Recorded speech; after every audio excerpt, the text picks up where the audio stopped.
কোনোভাবেই হোক ফ্যাসিস্ট ইউনুস, দখলদার, বিশ্ব বাটপার ইউনুসের বিদায়ের ভিতর দিয়ে বাংলাদেশের মানুষের জনজীবনে একটা স্বস্তিকর পরিবেশ ফিরে আসার সম্ভাবনা স্বপ্ন দেখেছে।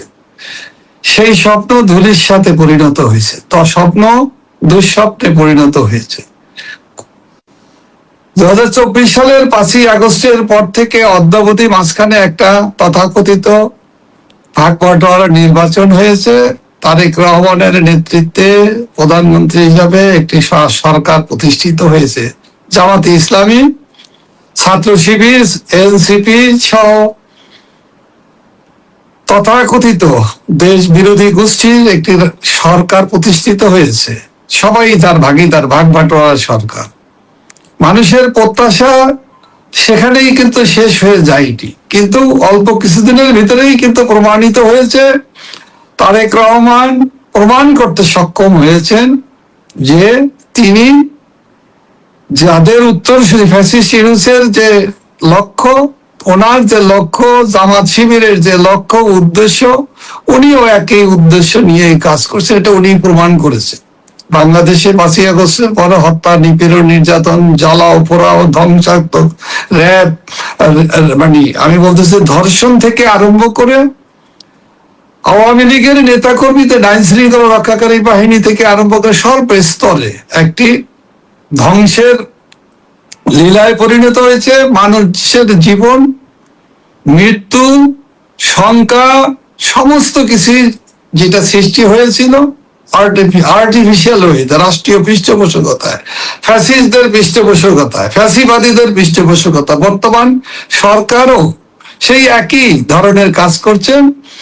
এই সরকারকে ফ্যাসিবাদী সরকারই শুধু নয়, এই সরকারকে যে অত্যাচার, নির্যাতন, জুলুমবাজ, ফ্যাসিস্ট, দখলবাজ ইউনূসের উত্তরাধিকার, উত্তরসূরি, জামাত ইসলামের উত্তরসূরি, মব সন্ত্রাসীদের উত্তরসূরি, জঙ্গিবাদের উত্তরসূরি, জঙ্গিবাদ সন্ত্রাসবাদদেরকে লালন পালন এবং মব সন্ত্রাসীদের রক্ষা, খুনিদেরকে রক্ষা করার যে ধারাবাহিকতা, একই ধারাবাহিকতা চলছে, এখনো চলছে।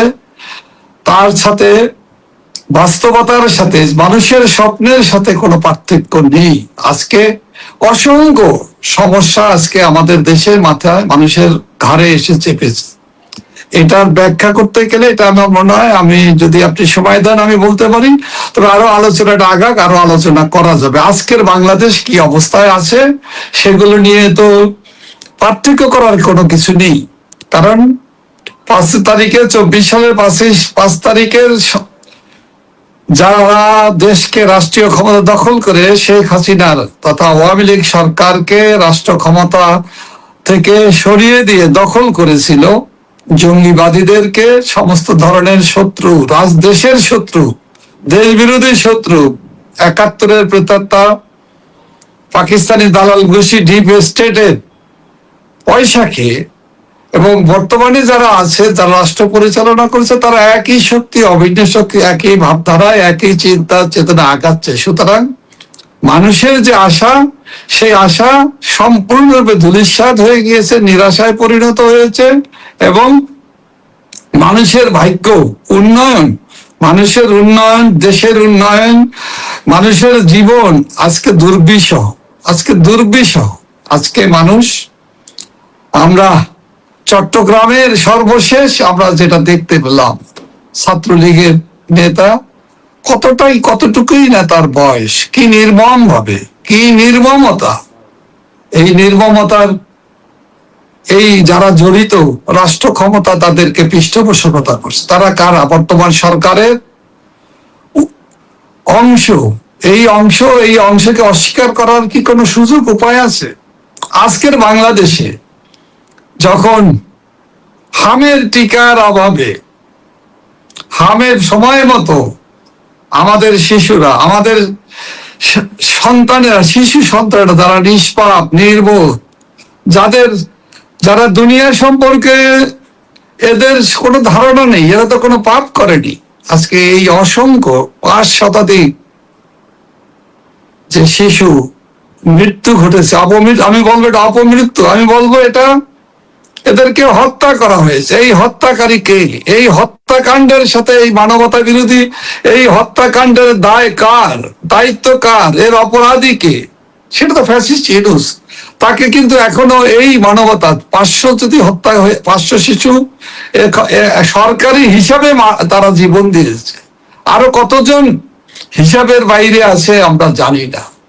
আরো কতজন এই মৃত্যু, যে তাদের পিছু কত শিশুর মৃত্যু হাতছানি দিয়ে আছে, আর আগামী দিনে কতজন মারা যাবে, তার সংখ্যা কত হতে পারে, কত ভয়াবহ হতে পারে, কত নির্মম হতে পারে। এই নির্মমতা নিরসনেরও তো কোনো বর্তমান যারা রাষ্ট্র ক্ষমতায় আছে তাদেরও কোনো চিন্তা নেই, তাদের কোনো উৎকণ্ঠা নেই। আজকে এ ধরনের অনেক সমস্যায় জর্জরিত বাংলাদেশ। আজকে বিদ্যুতের লোডশেডিং, বিদ্যুৎ নাই। আজকে আপনার মানুষের নিত্য প্রয়োজনীয় দ্রব্য মূল্য প্রতিদিন বৃদ্ধি পাচ্ছে। সাধারণ কর্মহীন মানুষের মিছিল কাফেলা বাড়ছে। অর্থনৈতিক ভাবে মানুষ নিঃস্ব হয়ে যাচ্ছে। আমি সাধারণ মানুষের কথা বলছি। আমি আওয়ামী লীগের নেতা কর্মীদের কষ্ট দুঃখ কোনো শেষ নেই, সেটা বলার আগে আমি কেন বলতে চাচ্ছি, আমাদেরকে তো আমার দলের বাইরে আমরা কথা বলতে পারি না। যারা এই অপবাদ দিতে চায় তাদের উদ্দেশ্যে বোঝার জন্য শুধু আমি বলছি, আমরা বাংলাদেশ আওয়ামী লীগের পক্ষ থেকে আমরা বাংলাদেশ নিয়ে চিন্তা করি।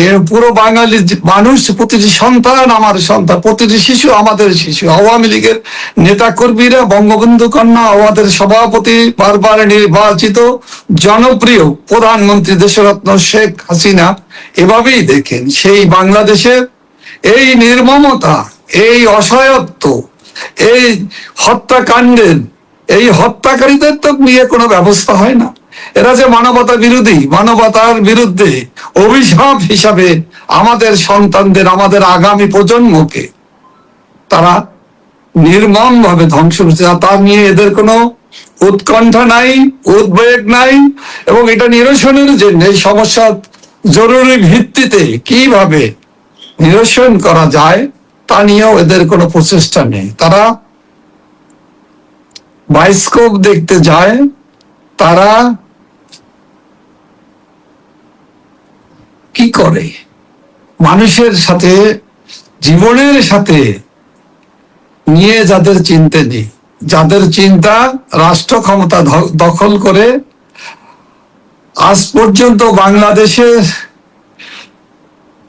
মানুষ এই দুরবস্থা থেকে মুক্তি চায়, এই সংকট থেকে মুক্তি চায়। এই সংকট উত্তরণ করে গণতান্ত্রিক ভাবে বাংলাদেশের মানুষের এই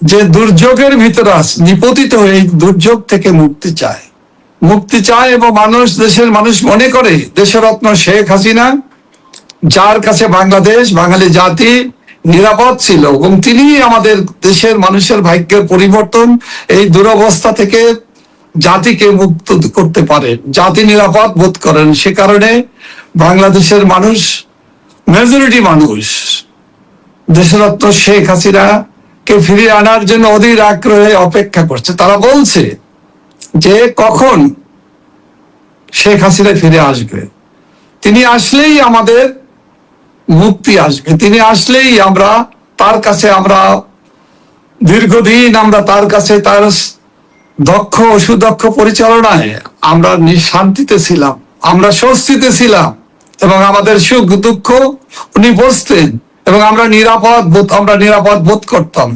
তাই দেশের মানুষ মনে করে এই দুর্বিপাক, এই সন্ত্রাস, এই হত্যাযজ্ঞ, এই শিশু হত্যা, এই বিদ্যুতের অভাব, এই গ্যাসের অভাব,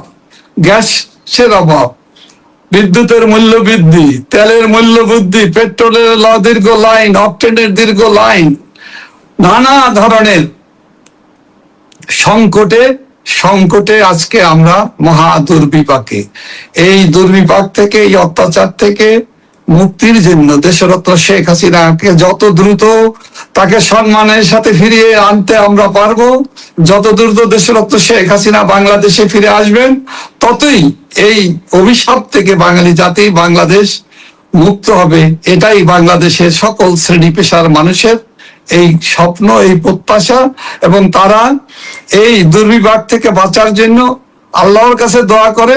তারা প্রকাশ্যে বলছে যে ফ্যাসিস্ট ইউনূসের হাত থেকে আল্লাহ যেমনি ভাবে আমাদের রক্ষা করার জন্য তুমি আমাদেরকে চেষ্টা করেছো, একইভাবে বর্তমান এই ফ্যাসিবাদী যে সরকার, নির্বাচিত সরকারের নামে যারা লুটপাট, দুর্নীতি, পাচার থেকে আরম্ভ করে যারা সমস্ত কিছুর ভিতরে নাটকীয়তা, দ্বিচারিতা এবং এক ধরনের ইতিহাস বিকৃত থেকে আরম্ভ করে সেই যুদ্ধ অপরাধীদের রক্ষার, পাকিস্তানি আইএসআই এজেন্ট হিসেবে দায়িত্ব পালন, ডিপ স্টেটের দায়িত্ব পালন যারা করছে, যারা দেশের স্বার্থ রক্ষা করতে চায় না, যারা দেশকে বিদেশিদের কাছে বিকিয়ে দেয়, বিক্রি করে দেয়, দেশকে আজকে দেউলিয়াতে পরিণত করেছে, করদ রাজ্যে পরিণত করেছে, এদের হাত থেকে বাংলাদেশের মানুষ বাঁচতে চায়। সেই বাঁচার জন্য কখন আসবে দেশরত্ন শেখ হাসিনা, কখন আসবে জাতির পিতার কন্যা দেশ রত্ন শেখ হাসিনা বাংলাদেশে? বাঙালি জাতি দৃঢ়ভাবে বিশ্বাস করে শেখ হাসিনা আসবে, বাংলাদেশ হাসবে। শেখ হাসিনা আসবে, বাংলাদেশ জাগবে। আমি মনে করি অচিরেই বাংলাদেশের মানুষের প্রত্যাশা, আওয়ামী লীগের সর্বস্তরের তৃণমূলের নেতাকর্মী থেকে মাঠের নেতাকর্মী এবং সারা পৃথিবীতে বাংলাদেশের যত আওয়ামী লীগের লোকেরা আছে, সাধারণ মানুষ আছে, জনগণ আছে, মুক্তিযুদ্ধের পক্ষের গণতান্ত্রিক শক্তি, প্রগতিশীল শক্তি, অসাম্প্রদায়িক রাজনীতির ধারাবাহিক যে শক্তি, সকলেই কায়মনোবাক্যে অধীর আগ্রহে অপেক্ষা করছে আমরা দেশরত্ন শেখ হাসিনাকে বীরের বেশে বাংলাদেশে ফিরিয়ে আনার জন্য সকলকে ঐক্যবদ্ধ হয়ে অচিরেই তাকে ফিরিয়ে আনা দরকার। সেজন্য আমাদের প্রস্তুতি নেওয়া দরকার, আমাদের সকলকে এগিয়ে আসতে হবে, দলমত নির্বিশেষে সবাইকে হাতে হাত মিলিয়ে আমাদেরকে ঐক্যবদ্ধ হতে হবে। আওয়ামী লীগের হাতকে আরো দীর্ঘ থেকে দীর্ঘতর প্রসারিত করতে হবে। সকল পর্যায়ের সকল সহযোগী সংগঠন, ভ্রাতৃপ্রতিম সংগঠন থেকে সবাইকে একযোগে কাজ করতে হবে, দ্বিধাহীন চিত্তে ঐক্যবদ্ধ ভাবে মহা ঐক্য করে সেই মহা ঐক্যের মহাশক্তিতে অচিরেই এই অশুভ শক্তির হাত থেকে গণতান্ত্রিক লড়াইয়ের মধ্য দিয়ে আমরা বঙ্গবন্ধু কন্যা দেশরত্ন শেখ হাসিনাকে বাংলাদেশে ফিরিয়ে আনার মধ্য দিয়েই সকল সমস্যার সমাধানের একমাত্র বীজ রোপিত আছে। আমরা সেই লক্ষ্যেই সকলকে নিয়ে কাজ করে যাচ্ছি। ইনশাল্লাহ জনগণের বিজয় অবশ্যম্ভাবী এবং সে বিজয়ের মধ্য দিয়ে